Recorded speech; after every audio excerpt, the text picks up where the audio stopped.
내성 발톱 때문에 MRI 촬영까지 한다. 그건 조금 억지지 않나 그런 생각이 많이 들더라고요. 과잉 진료가 아닌가 하는 논란에서는 벗어날 수가 없을 것 같아요. 네. 병원으로 이송될 때의 모습도 굉장히 이슈거리가 될 만했는데 네. 마치 그 계란초밥을 연상시키는 이불과 이불 사이에 이렇게 폭 쌓여서 가셨었죠. 아니 모르겠어요. 왜 그렇게 이불로 똘똘 말아가지고 멍석말이 하듯이 사람을 그렇게 이송을 해야 되는지 모르겠어요. 그리고 박근혜 씨가 공인이긴 공인이잖아요. 그런데 네. 이제 일반 재소자 마스크 쓰고 이렇게 이동을 해도 괜찮을 것 같은데 굳이 이불로 그렇게 똘똘 말아가지고 그 이동용 침대 네. 거기다 눕혀가지고 그렇게 데리고 가는 게 과연 병원 측도 적절했는가? 그래놓고 MRI를 찍었는데 방사능의 힘으로 싹 다 나으셨는지 네. 나올 때는 마스크 하나만 딱 끼고 걸어 나왔잖아요. 그러니까요. 네. 예. 들어갈 때 그 이불을 감싼 거가 날씨가 엄청나게 덥잖아요. 지금 7월 말인데 엄청 네. 습하고 더운데 네. 엄청 두꺼운 이불을 그냥 머리카락 조금 남기고 다 덮었단 말이에요. 네. 그럼 안에는 완전 땀이 완전 다 차 있을 거란 말이죠. 그렇죠. 아니면 그 안에 아무것도 없었고 머리카락만 있었을 수도 있죠. 어떤 류의 진료를 받았는지는 뭐 일단 표면적으로 나온 거는 결국에는 내성 발톱에 의한 합병증 그 진료를 받았다고 하는데 그거 관련해서 뭐 족부 쪽에 MRI를 찍은 것 같은데 저는 한편으로는 과연 그 질환 때문에 병원에 갔을까 하는 생각도 들어요. 세 번째, 네 번째 발가락이 네. 구치소 화장실 문턱에 자꾸 부딪혀가지고 그래서 내성발톱이 생겼다고 얘기를 하는데 근데 보통 그런 거 있잖아요. 우리가 지금처럼 뭐 문지방에 이제 발 앞에가 딱 찍혀가지고 아야타고 나면 보통 그 다음에는 그 부분을 되게 주의하지 않나요? 그렇죠. 네. 네. 그렇죠. 예. 일반적인 사람이라면 그렇죠. 이거는 미련한 건지, 저는 이거를 뭐 한 두세 번 이래가지고 발이 그렇게 다쳤다는 거는 고의적으로 자해를 한 것도 의심을 해볼 만한 게 아닌가 싶어요. 그게 세 번째, 네 번째 발가락이 네. 뭐 발 구조가 어떻게 되는지 정확히 모르겠어요. 네. 좀 다른 사람하고 좀 발 구조가 다르실 수는 있겠지만은 일반적으로 많이 다치는 데는 첫 번째랑 두 번째 아니에요? 그렇죠. 세 번째, 네 번째로 어떻게 문지방에 씻는지 잘 이해가 일단 안 가고요. 네. 찾아보니까 교도소에 방이 여러 가지가 있잖아요. 네. 지금 박근혜가 쓰는 방은 확실히 그 문턱이 있어요, 화장실에. 네. 근데 그 한 사람이 쓰는 그 독실에는 문지방이 없더라고요. 그러니까 뭔가 이렇게 튀어나온 게 없는 그런 구조잖아요. 네, 임시 가림막 하나만 있는 정도여서 네. 그 방으로 옮겨주면 되잖아요. 그렇죠. 정말 그렇게 예우를 해줄 거라면은 계속해서 불편을 호소하는 그 그렇죠. 방에 왜 자꾸 계속 놔두는지 네. 더 나은 대안이 있는데도 네. 근본적인 해결점을 제시해주면 되잖아요. 원래 가야 될 방으로 보내버리면 되는 문제 같은데, 뭐 일단 전반적으로 좀 이해가 안 되는 측면이 많고, 박근혜 씨가 받는 이 황제 진료, 이런 류의 진료들은 일반 재소자들은 어지간해서는 그 중병이 아니면 이제 밖으로 나가는 외진이라고 하잖아요. 그 진료 자체를 받기가 힘든 상황이고, 네. 박근혜는 고작 내성발톱 하나로 이렇게 서울 성모병원이라는 또 우리나라 최고의 대학병원에 가서 이렇게 진료를 받았다는 건 결국에는 이게 과잉 의존 논란에 벗어나지 못한다, 그런 생각이 듭니다. 또 한간에서는 이게 재판을 못하게끔 네. 시간 끌기 전략이 아니냐라는 의문도 제시를 하고 있는 상황이고요. 그렇죠. 그 연기력이 잘 안 받쳐주나 봐요. 그게 7월 10일, 11일, 13일에는 이제 발가락이 아프다 그러면서 이제 재판을 불참했잖아요. 그러다가 이제 14일날 재판을 출석할 때는 조금 다리를 쩔뚝쩔뚝 하면서 그 통증이 있는 것처럼 보였는데, 또 28일날 이제 병원 진료하는 날에는 그 특별한 그 걸음걸이 징후가 없었다, 그런 마치 얘기가 있는 거 보니까. 유주얼 서스펙트처럼 다른 쪽 다리를 전다거나. 착각하는 거야. 네. 왼발이었나? 오른발이었나? 막 이러면서. 아이, 모르겠다. 그냥 절지 말자. 막 이러면서. 어차피 내 뜻대로 다 되는데. 막 이러면서. 박근혜 씨가 받는 일단 이런 예우, 이런 게 과연 적절한가, 그런 논란이 다시 제기될 수 있을 것 같고요. 네, 그리고 지금 자유한국당에서 박근혜 씨를 출당시키자, 이런 얘기가 돌고 있다고 합니다. 자유한국당 혁신위에서 네. 나온 얘기라고 알고 있는데, 사실상 혁신위 위원들이 구성됐을 때 사람들이 가장 우려했던 점 중 하나가 네. 탄핵에 반대했던 사람들이 거기 가장 많이 분포가 돼 있었어요. 네네. 그죠. 그래서 되게 우려를 많이 했었잖아요. 네. 근데 그래놓고 이제 와서 박근혜를 잘라버리겠다라고 네. 하니 참.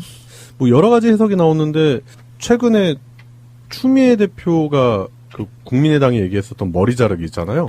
네. 근데 이게 바로 머리 자르기 아닌가 싶어요. 뭐라고 하지? 그러면 애초에 그 아메바 같은 건가요? 그러니까 머리 같은 게 없고 하나의 플라나리아. 네 플라나리아. 플라나리아. 그 잘라도 네. 계속 살 수 있다고 생각하는. 재생이 되고. 네. 이거를 저는 어떤 식으로 좀 해석이 되냐면 일단 솔직히 말하면 자유한국당 자체가 존립을 해서는 안 되는 당이다라는 건 이제 촛불 시민분들이 다 잘 알고 계시잖아요. 네. 그래서 우리가 자유한국당의 전신인 새누리당에서 집회도 했었고, 그리고 새누리당 해체가 우리가 걸었던 슬로건이기도 하고요. 근데 이름만 바꿔서 자유한국당. 그럼 자기들 보수를 유지해야 된다. 막 이러면서 보수 같지도 않은 보수잖아요. 그러면서 여기에 있는 사람들이 결국에는 박근혜라는 상징성 인물을 제거하고 면피를 하기 위한 수단이 아닐까. 그런 류의 그래서 얘기가 나오지 않나 그런 생각이 들어요.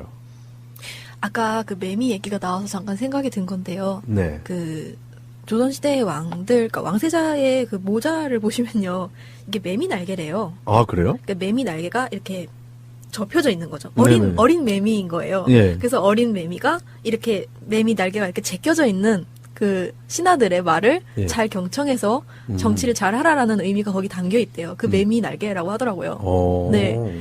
근데 그러니까 거기서 알아볼 수 있는 건 정치적으로 신하들이 그러니까 다른 의원들이 했어야 할 일들은 박근혜가 뭔가 잘못했을 때 그거를 꾸짖고 고치도록 해야 되는데 자유한국당 사람들 그러니까 예전 새누리당 사람들은 거기에 대한 책임이 분명히 있는 거죠. 그럼요. 네. 예. 한몸통이라고 봐야 되고 그리고 그 사람들이 박근혜를 비롯한 그 세력들에게 얼마나 부역했습니까? 그러면서 온갖 악질적인 법안, 그다음에 많은 언행들 그런 부분으로서 국민들을 얼마나 가슴 아프게 했나요? 그렇죠. 그런 걸 생각해 볼 때, 이제 와서 자른다? 그러니까 네. 얘네들의 그런 정신 세계는 보통 우리가 남이 간데 이럴 땐 우리는 남이다. 사실 남이었어. 너와 나는 남이야. 이러면서 박근혜를 어떻게 보면은 이제 한나라당 때부터 잘 이용한 거죠. 박근혜라는 캐릭터를 잘 이용하다가 503번을 데리고 계속 가기에는 자기들 그 리스크가 계속 따라붙기 때문에 그런 부분 때문에라도 결국에는 박근혜를 버리고 가야 된다. 그런 생각이 있지 않나 싶어요. 아직까지 이걸 반대하는 사람들은 네. 뭐 입금이 계속 되시는 거라고 해석을 해도 되는 건지 모르겠고요. 지금 혁신위원회가 이제 출범을 했는데 네. 의원들이 막 계속 그런 얘기를 하더라고요. 혁신이 끝날 때쯤에 어마어마한 것이 준비되어 있다. 네, 이렇게 맞아요. 얘기를 하던데 네. 제가 예상을 해본 거는 네. 일단은 김무성이 돌아올 수 있지 않을까. 김무성. 예. 왕의 귀환이야? 출당론 하면 김무성이잖아요. 그렇죠. 네. 옥새 들고 뭐 그런 것까지 했으니까. 근데 김무성이 지금 바른정당에서 다시 그 자유한국당으로 돌아오는 건 김무성 스스로가 자신의 정치 생명을 갉아먹는 행위이기 때문에 조금 무리수가 있지 않겠나 싶기도 하는데요, 저는. 뭐 그거보다 더 큰 무리수도 생각을 해봤는데. 아니면 뭐 바른정당을 다 흡수하려고. 네, 바른정당과 합수한다던가. 네. 국민의당 흡수하시죠. 누가 어떻게 알겠어요? 아, 와, 안철수가. 재활용품만 이렇게 모이는 건가요? 이렇게. 네.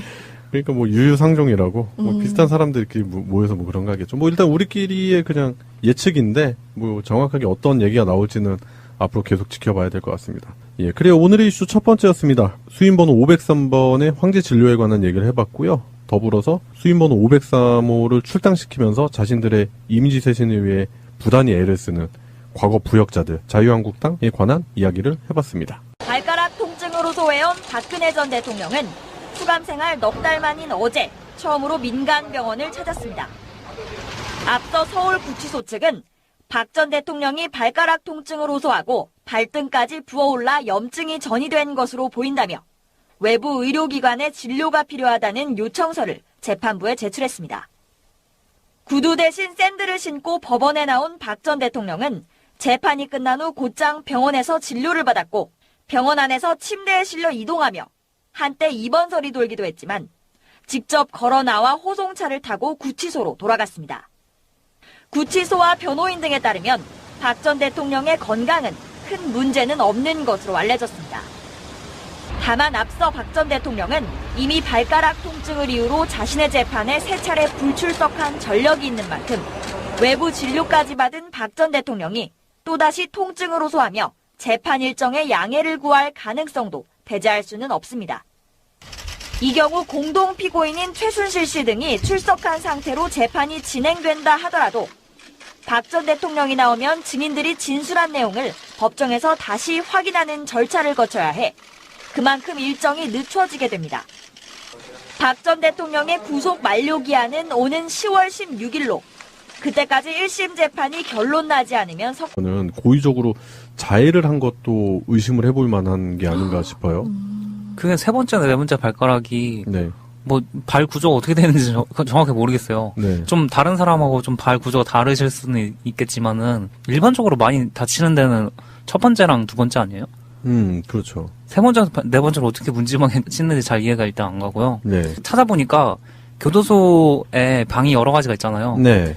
지금 박근혜가 쓰는 방은 확실히 그 문턱이 있어요, 화장실에. 네. 근데 그 한 사람이 쓰는 그 독실에는 문지방이 없더라고요. 그러니까 뭔가 이렇게 튀어나온 게 없는 그런 구조잖아요. 네. 임시 가림막 하나만 있는 정도여서. 네. 의한 합병증 그 진료를 받았다고 하는데 그거 관련해서 뭐 족부 쪽에 MRI를 찍은 것 같은데 저는 한편으로는 과연 그 질환 때문에 병원에 갔을까 하는 생각도 들어요. 세 번째, 네 번째 발가락이 네. 구치소 화장실 문턱에 자꾸 부딪혀가지고 그래서 내성발톱이 생겼다고 얘기를 하는데. 근데 보통 그런 거 있잖아요. 우리가 지금처럼 뭐 문지방에 이제 발 앞에가 딱 찍혀가지고 아야타고 나면 보통 그 다음에는 그 부분을 되게 주의하지 않나요? 그렇죠. 네. 네. 그렇죠. 예. 일반적인 사람이라면 그렇죠. 이거는 미련한 건지. 저는 이거를 뭐 한 두세 번 이래가지고 발이 그렇게 다쳤다는 거 알아가지고 그 이동용 침대 네. 거기다 눕혀가지고 그렇게 데리고 가는 게 과연 병원 측도 적절했는가. 그래놓고 MRI를 찍었는데 방사능의 힘으로 싹 다 나으셨는지 네. 나올 때는 마스크 하나만 딱 끼고 걸어 나왔잖아요. 그러니까요. 네. 예. 들어갈 때 그 이불을 감싼 거가 날씨가 엄청나게 덥잖아요. 지금 7월 말인데 엄청 네. 습하고 더운데 네. 엄청 두꺼운 이불을 그냥 머리카락 조금 남기고 다 덮었단 말이에요. 네. 그럼 안에는 완전 땀이 완전 다 차 있을 거란 말이죠. 그렇죠. 아니면 그 안에 아무것도 없었고 머리카락만 있었을 수도 있죠. 어떤 류의 진료를 받았는지는 뭐 일단 표면적으로 나온 거는 결국에는 내성발톱에 그 방으로 옮겨주면 되잖아요. 그렇죠. 정말 그렇게 예우를 해줄 거라면은 계속해서 불편을 호소하는 그 그렇죠. 방에 왜 자꾸 계속 놔두는지. 네. 더 나은 대안이 있는데도. 네, 근본적인 해결점을 제시해주면 되잖아요. 원래 가야 될 방으로 보내버리면 되는 문제 같은데 뭐 일단 전반적으로 좀 이해가 안 되는 측면이 많고 박근혜 씨가 받는 이 황제 진료 이런 류의 진료들은 일반 재소자들은 어지간해서는 그 중병이 아니면 이제 밖으로 나가는 외진이라고 하잖아요. 그 진료 자체를 받기가 힘든 상황이고 네. 박근혜는 고작 내성발톱 하나로 이렇게 서울 성모병원이라는 또 우리나라 최고의 대학병원에 가서 이렇게 진료를 받았다는 건 결국에 내성발톱 때문에 MRI 촬영까지 한다. 그건 조금 억지지 않나 그런 생각이 많이 들더라고요. 과잉 진료가 아닌가 하는 논란에서는 벗어날 수가 없을 것 같아요. 네. 병원으로 이송될 때의 모습도 굉장히 이슈거리가 될 만했는데 네. 마치 그 계란초밥을 연상시키는 이불과 이불 사이에 이렇게 폭 쌓여서 가셨었죠. 아니 모르겠어요. 왜 그렇게 이불로 똘똘 말아가지고 멍석말이 하듯이 사람을 그렇게 이송을 해야 되는지 모르겠어요. 그리고 박근혜 씨가 공인이긴 공인이잖아요. 그런데 네. 이제 일반 재소자 마스크 쓰고 이렇게 이동을 해도 괜찮을 것 같은데 굳이 이불로 그렇게 똘똘